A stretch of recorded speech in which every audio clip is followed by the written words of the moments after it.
Vous ne vous êtes pas trompé, nous sommes bien au 17e rassemblement Cox de Talloires-Montmain. Mais comme un partenaire avait amené une montgolfière, un petit tour en ballon permettait aux participants d'admirer l'écrin dans lequel se déroulait le meeting. 80 ans d'existence de la première Cox et 15 ans de l'Ultimate Edition, voilà ce qui se fêtait ce week-end d'avril. Près de 650 véhicules se sont croisés pendant ces 2 jours. Du combi familial à la Cox des toutes premières années avec sa custode split windows. Du Kubelwagen à la décapotable, au combi customisé ou dans son jus, tous sont présents. Le rassemblement, c'est avant tout une occasion de se rencontrer, mais pas seulement, c'est aussi une façon de vivre. Ah, c'est la vie.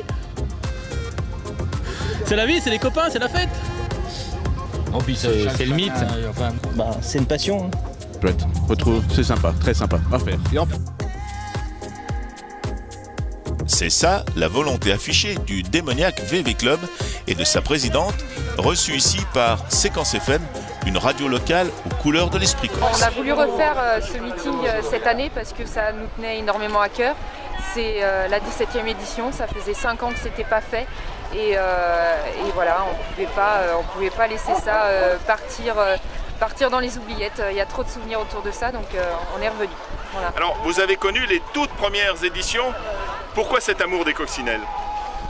Ah, moi, c'est l'amour des coccinelles, c'est une histoire qui peut être différente d'une personne à une autre. Moi, je travaillais pour le caviste qui fournissait à la base l'équipe, le meeting. Et du coup, voilà, à force, on me disait faut que tu viennes. Et donc, il y a eu une année. Il y a au moins 12 ans maintenant, je suis montée sur mon vélo et j'ai fait 15 km en vélo et je suis jamais repartie. Alors quand on recrée comme ça quelque chose qui avait disparu depuis 3 ou 4 ans, on prend un risque quand même. Hier c'était, pour vous, il y avait un pincement au cœur. J'ai entendu dire que vraiment vous étiez très contente de voir que tout le monde avait répondu à l'appel. C'est vrai que à l'ouverture, on démarrait à 17h et c'est vrai qu'après 5 ans d'absence, on a eu forcément des gros doutes. On ne savait pas si ça allait repartir, si ça allait pas repartir, si les gens continueraient à nous suivre ou pas. Et au final, hier, ça a été énormément d'émotions parce que à 16h30, il y avait déjà la queue. C'est une fête de coccinelle, mais c'est aussi une fête populaire. Hein. Vous avez du monde là cet après-midi.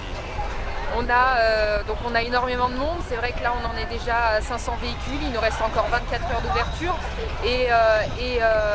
C'est d'abord un meeting de coccinelle, mais c'est aussi un gros rassemblement de copains.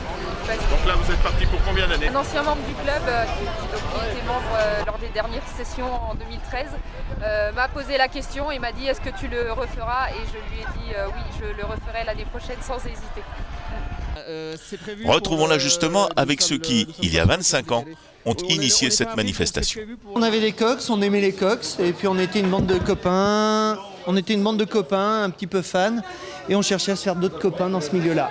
Voilà, que du bonheur. Et puis 25 ans plus tard, on se retrouve ici à l'occasion de cette 17e édition. Alors, qu'est-ce qui a fait qu'il y a 25 ans, vous y avez eu l'idée, une idée folle, on aime quand même à le dire, une idée folle de créer une association pour inviter tous les passionnés de cox.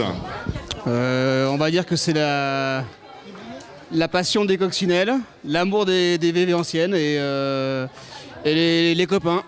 Les copains et passer un bon week-end et se retrouver. Et je pense que ça n'a pas changé, c'est ça qui est bien. Il faut dire que ce retour après 4 ans d'absence, il est bienvenu et ça manquait. Et ouais, je pense qu'il faut féliciter toute l'organisation, la nouvelle organisation qui a pris le flambeau. C'est pas facile parce que repartir de zéro après 4 ans d'absence, ça suppose pas mal de choses qu'il faut remettre en place et c'est quand même une grosse machine. Donc je pense qu'il faut vraiment les féliciter, les encourager, les aider et puis voilà, bravo quoi. Voilà. Merci. Le rassemblement, c'est aussi les rencontres avec des artisans locaux, comme par exemple, et c'est tout naturel, un des derniers presseurs de disques vinyles, un autre monument des années Cox, lui aussi en plein renouveau. Nous, on est tous acheteurs de vinyles depuis des années. On s'est rendu compte qu'il manquait en fait dans les bacs des choses, des pressages nouveaux, des choses nouvelles. Et c'est ce qui nous a dit qu'il y avait peut-être un marché à prendre, effectivement. Et puis on a commencé à s'intéresser au vinyle, tout ça, effectivement. Ça correspond à un besoin actuellement, quoi. Ça correspond à un besoin, et puis ça correspond aussi à une envie de notre part de fabriquer des choses. C'est-à-dire le côté manufacture, c'est vraiment ça. Ce qui nous plaît, c'est des artisans aussi. On voulait pas une presse tout automatisée. On voulait quelque chose qui soit manuel et qui corresponde et à ce que nous on avait envie de faire et aux besoins, c'est-à-dire le besoin des artistes indépendants de produire de façon cohérente. Ce qui va nous caractériser déjà dès le départ. Et en fait, cette qualité, on a réussi à l'atteindre. Alors, on y tend toujours, évidemment, on n'est pas à la perfection, mais on y tend grâce à des gens qui sont venus nous aider, des anciens. Des anciens du métier, des gens qui étaient à la retraite et qui n'ont pas pu transmettre. Et qui maintenant transmettent leur savoir. Puis surtout, nous, on constate clairement, peut-être depuis 4 mois, on a 1000 demandes. En 4 mois. 1000 demandes par quoi? Pour les 4 mois, c'est-à-dire 250 demandes de vinyle par mois. Vous avez un carnet de commandes super bien rempli. Alors qu'il y a énormément de demandes. Oui. Chez toi, on a l'impression quand même que aussi bien le disque vinyle qui rappelle les années 60, 70, chez toi, on retrouve quand même cet état d'esprit dans la décoration, dans tout ce que tu fais. C'est important pour toi cette année, ces années-là. Parce que t'es pas venu à la maison encore, parce que sinon ce serait pire encore. Alors nous, effectivement, on est chineurs de base. Là, je suis assis dans un truc qu'on a chiné. À peu près tout ce hormis les machines, c'est toutes des choses qu'on a chinées, quoi. Voilà, on a effectivement ce côté-là, clairement vintage, il n'y a pas de doute.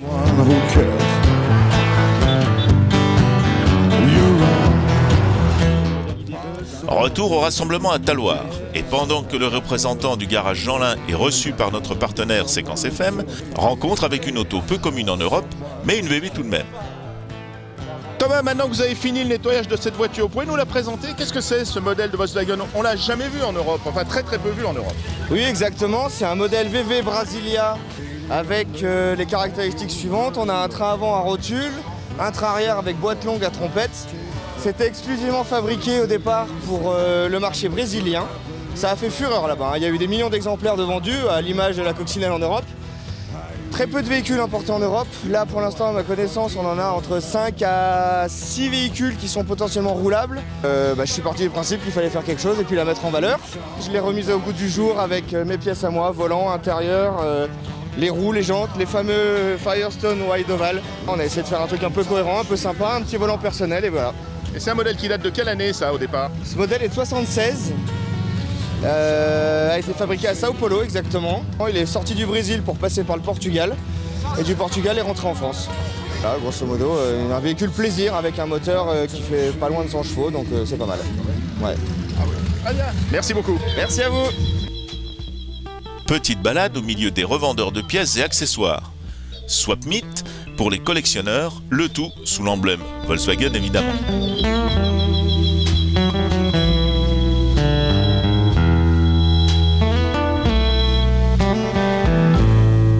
Used to be so easy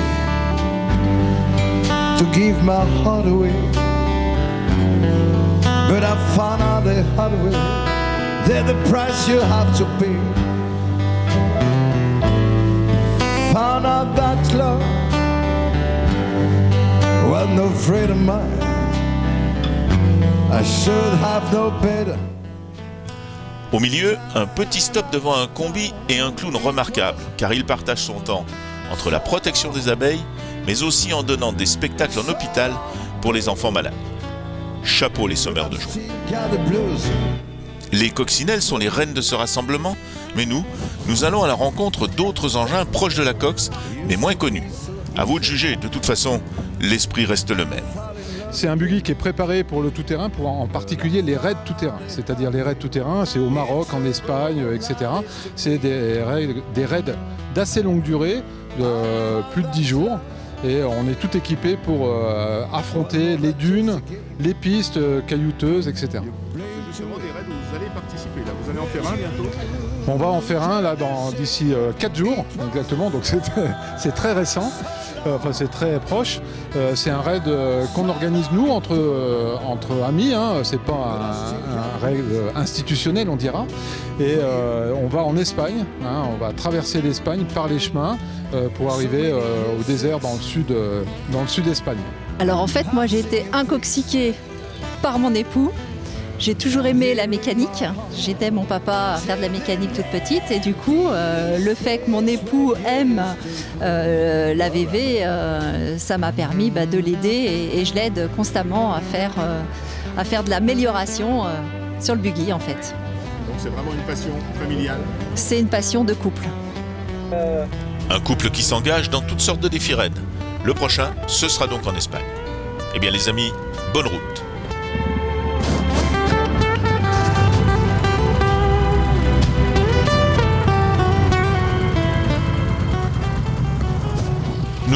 Nous restons sur le parc pour découvrir un autre buggy aux couleurs lui aussi du désert. Enfin oui, à peu près. Et on est parti sur cette base-là, donc on a décidé de la rehausser et de l'équiper pour aller traîner dans des chemins où on n'est pas habitué à voir les coccinelles. C'est tellement rigolo de les mettre là où elles n'ont pas l'habitude d'aller. Donc on a fait un moteur un petit peu plus puissant, on est passé d'un 1300 cm3 à un 1900. On a mis des grosses roues, on a fait un body lift qui fait que, en fait, on l'a rehaussé d'une bonne quinzaine de centimètres. Et puis on a mis un train avant de 181 qui est un petit peu plus performant et puissant. Et on a mis une boîte un tout petit peu plus courte parce qu'on n'avait pas besoin d'aller vite, parce qu'on voulait laisser avoir un peu de couple. Et après, on a fait une peinture rigolote dessus. Et après, comme avait dit mon fils le jour où on l'a présentée la première fois qu'elle était toute belle, il avait dit « Faites donc de belles photos parce que je pense que vous la verrez plus comme ça. » Voilà. Et depuis, elle a bien vécu parce qu'elle a maintenant une bonne douzaine d'années, des traces de choc, de rouille et de bosse qui ont été valeureusement gagnées. Petite respiration au sein du rassemblement et clin d'œil sur la plus petite cox protégée par son grand frère, le combi.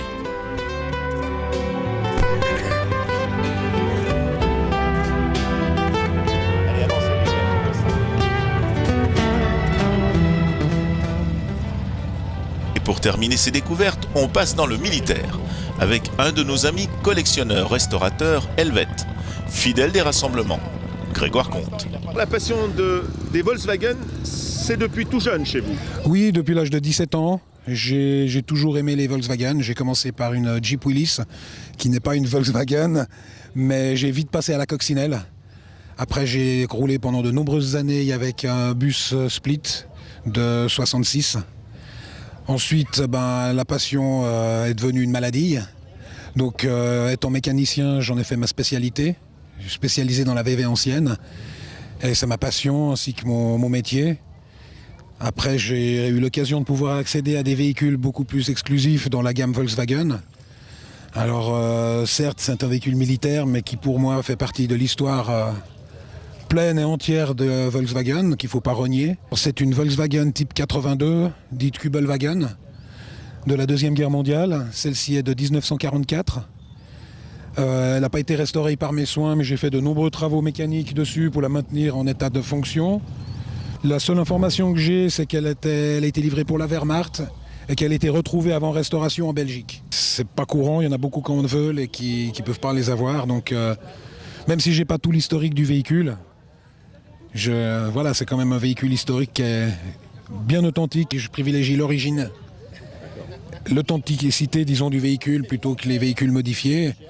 Et ceux qui sont restaurés parfaitement d'origine gardent leur charme, je veux dire, éternellement. Ça passe les modes, ça passe les goûts, ça garde son charme avec ses couleurs d'origine. Ça, après, c'est mon appréciation de la chose, mais voilà, je le conçois comme ça, disons. Patience mon chien, dès que notre animateur retrouvera son chemin, la soirée pourra débuter avec aux commandes Eric Potapemko et Guillaume, son guitariste tout droit venu de Taratata. Allez, nous serons raisonnables. Fin de la soirée, très tôt dimanche matin ou au petit matin.